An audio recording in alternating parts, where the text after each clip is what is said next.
Hello and welcome to this episode of How to Be a Great Player. My name is Guy and today we're looking at 5 things that you may be doing wrong. Now, it's always difficult when one is compiling a video like this to talk about things that players might be doing incorrectly, because what's incorrect for you might not be incorrect for me, and vice versa. However, these are things that I see players doing on a fairly regular basis in games that I run, both online and round the table, that if they had only not done it, would have improved the quality of their game significantly. So listen out and see if perhaps this is something that you do, and then look at it and see if maybe not doing it will improve your game. Number 1, focusing on killing rather than on capturing.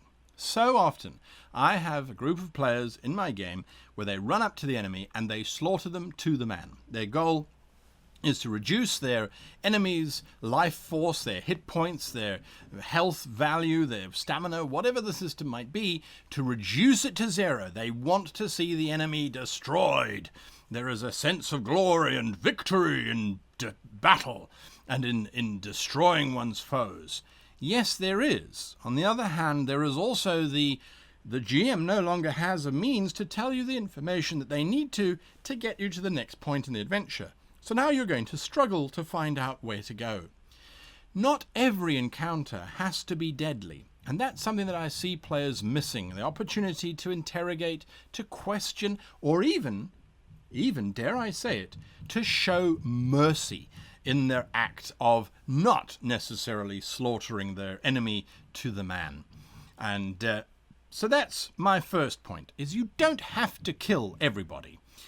Now, I do apologize if you can hear banging going on. Our neighbors have decided that today is the day that they do massive construction works and have been doing so for the past several hours.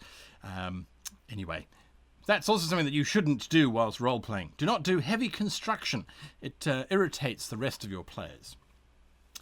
Talking too much is item number 2. Now, if you know that you are someone who likes to hold the floor and you like to talk a lot, and I am certainly one of those people, if you like to command the floor, command the table, and you feel that you talk and you bring valuable information that the other players are not doing, or you feel that you have to urge the other players on by talking at them, you need to calm down. Sometimes people take a little bit of time to think about what they say. Maybe you should do the same. I know certainly I'd benefit from a little bit of self-editing before I start speaking.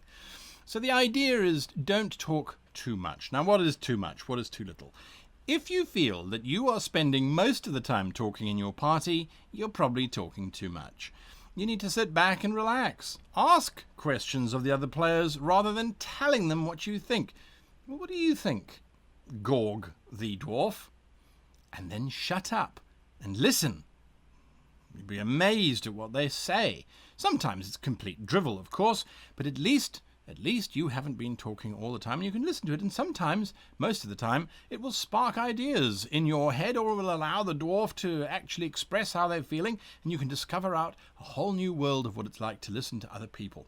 It really is useful to do from time to time. I know I have been practicing it, and when my videos finally come out of the game that I'm playing in, where I am a player, you will see I sit there quite often smiling or biting my tongue as I listen to the other players. They all have excellent ideas, I must say categorically up front, but there are times where I'm sitting there going, I could talk a lot more, but I need to let others talk.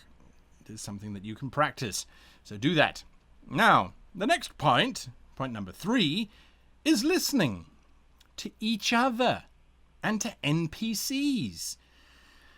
Oftentimes we sit at the table and we've got our notes in front of us and we've got our plan because we've figured it out, and we think everybody else is a bunch of idiots, or they haven't got it, or they lost the plot long ago. So when we then ask these questions to our fellow players or to NPCs, we're not listening to what they're saying, we're listening for what we want to hear. That's a big difference, because if you're listening for what you want to hear, when you don't hear it, you'll get frustrated and you'll move on, or when you do hear it, you'll get fixated on the point that you have now heard what you were waiting for, and so that acts as confirmation of your idea, rather than listening to what they say and absorbing it and then comparing it to what you think may be going on. listening is something that we have to develop, and it is a skill that we need to have. Again, because I like to talk so much, I have a very bad time listening to people, because while I'm listening to them talk, my brain is rushing away trying to think about the first word that came out of their mouths, or the way that they dressed, or how they're standing, or what their hair is doing. And it's difficult for me to focus on what they're actually saying. So the other day I was having a difficult conversation, and I decided not to say a thing, but to sit and listen, really listen to what was being said. And it was quite remarkable, the insights that I managed to gather. I was, of course, consciously aware that I was not saying anything, and so that was creeping into my consciousness every now and again, but it allowed me to see a perspective that I hadn't seen before. So sometimes you need to just learn to listen. And again, practicing it is going to make it easier. Not preparing enough. Now, this has been a bugbear of mine for a very long time, players who arrive and they haven't prepared enough. On the other hand, I do have players who prepare volumes of plans and maps and diagrams before they start playing, but then once they get in the game, all of that preparation, all of that purpose that they came up with, they completely forget about. Or they feel that because they're now in a game, there's a time pressure and they have to act, they have to move forward, they have to do stuff, and they forget to prepare. Now, it's not a crime not to prepare, but it does make your lives a lot more difficult. And I have heard players say, oh, well, we didn't really know what to do, so we felt like we just had to do the silly thing. Well, if you don't prepare, of course you're going to have to just do the silly thing, because nothing else seems to come to mind. So preparation before the game is important. Preparation in the game is even more so. Asking questions like, do you think we're going to have to climb anything? All right, I'm going to take rope with me. Do you think we're going to have to, I don't know, leave a trail? All right, I'm going to take chalk with me. Preparing and discussing it with your fellow characters, your fellow players, is a vital skill that a lot of people don't seem to do when they are role-playing. And they might say, oh, my character's gruff and doesn't talk to people. Well, that's fine. It doesn't mean your character doesn't think about stuff. Now, I have been on many a hike through the mountains where I did not prepare enough, and I suffered the consequences thereof. And those that did prepare, of course, had a much better time. So it just takes a few moments to think about what you should be planning for and what you could possibly encounter, and then to prepare for it. Then the last thing, item number 5, is not sharing plans. I have said this in so many videos, and yet it is still done. Players do not get together during game or out of game to talk about what they've discovered and to express their plans and their thoughts.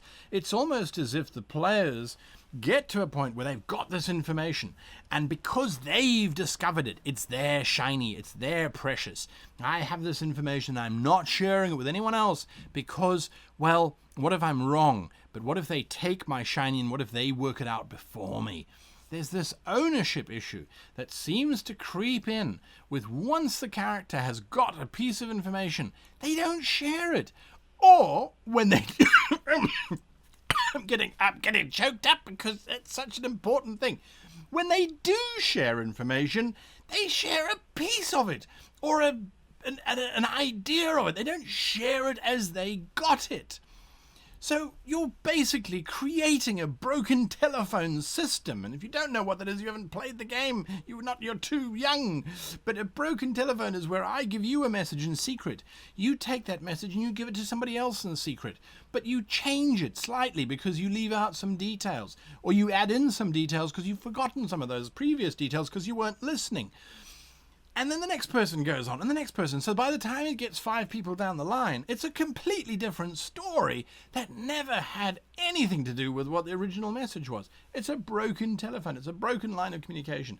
And this I see so often happening from great role players and good players. They don't give out all the information. Or they give out the information, but the rest of the players are not listening because they're working on their own plans. So there isn't this cohesiveness which we would love to have, and which will make your game just that much more fluid, that much better.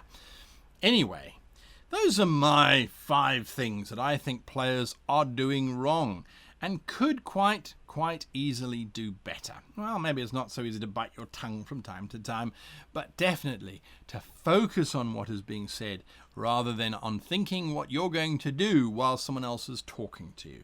It is something to think about. Anyway, if you like the video, hit that like button. If you disagree, hit the dislike button. That's what it's there for. If you do disagree, or if you think I've left out 5 critical things that players should be doing differently, or that you do differently and that you've noticed have improved your game, write them below. Share. Let's talk about this. Let's see how we can improve each other's game and how we can make each other's lives better. Anyway, until next time, if you haven't discovered worldanvil.com, it is not only for world builders. You yourself can go in there and you can add your character, create a very complicated history for your character with timelines, with portraits, with events. You can link your character to organizations, and you can keep track of the world that your character has or is in using worldanvil.com. It's fantastic. They are an affiliate of ours. That's why I'm promoting them.